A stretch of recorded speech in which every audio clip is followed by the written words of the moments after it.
কবিতাৰ শিৰোনাম অশ্ৰু। কবি কাব্যনীল, পাঠ ঋতুস্মিতা শইকীয়া। অশ্ৰু।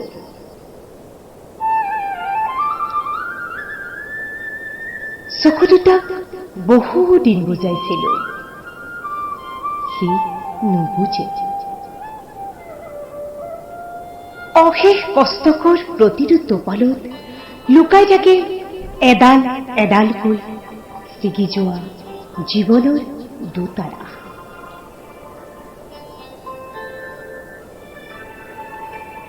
অশ্ৰুত উজলি থাকে মোৰ আইৰ মুখ, পিতাইৰ ঘাম।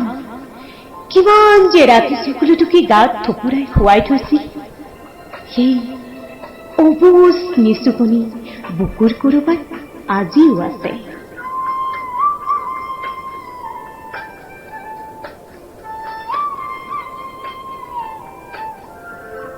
তেওঁলোক কেতিয়াবাই গলগৈ, যদিও দুখন অদৃশ্য হাতে দুখৰ সময়ত সন্মুখত আহি অশ্ৰু মচি দিয়ে।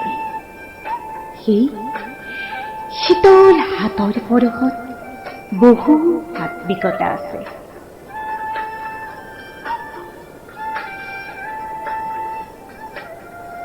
শোক বিধ্বস্ত হৃদয়ৰ কৰুণতাত লুকাই থকা তেজৰ সম্পৰ্ক পাহৰি যাব নোৱাৰি বাবেই আমি আকাশ চাবলৈ শিকিলো।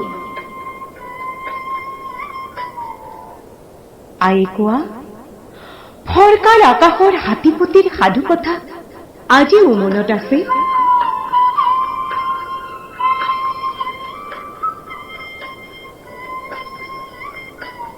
তেওঁলোকৰ স্বৰ্তহীন ভালপোৱা, নিস্বাৰ্থ প্ৰেম স্নেহ, যাৰ হাতত ধৰি ত্যাগ আৰু তপস্যাৰ পাঠ পঢ়িলো। চোতালৰ গোবৰ মাটিৰ গোন্ধত বাঢ়ি অহা তুলসীজোপাই আজিও সাক্ষী হৈ আছে।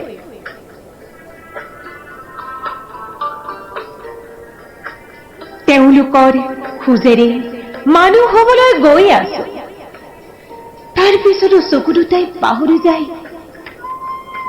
বুকুৰ কৰবাত এটুকুৰা ঘাঁ বাঢ়ি আহে, মুখ খুলি কব নোৱাৰা কথাবোৰ হৈ পৰি তপত অশ্ৰু।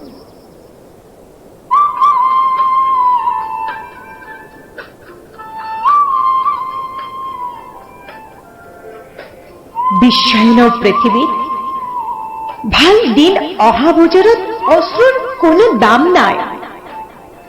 দীঘল ভাষণ, হাস্যাপৰি আৰু দূৰেৰেতে পাহাৰ কাত্ৰি সম্পত্তিৰ ৰঙা দলিচাৰ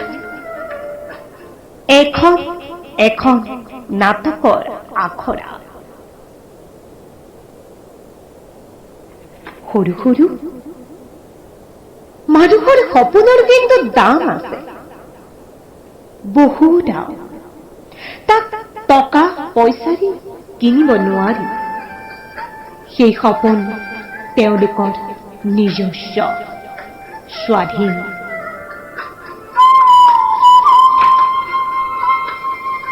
তেওঁলোকৰ হৃদয় আকাশৰ সমান, তুলনাবিহীন।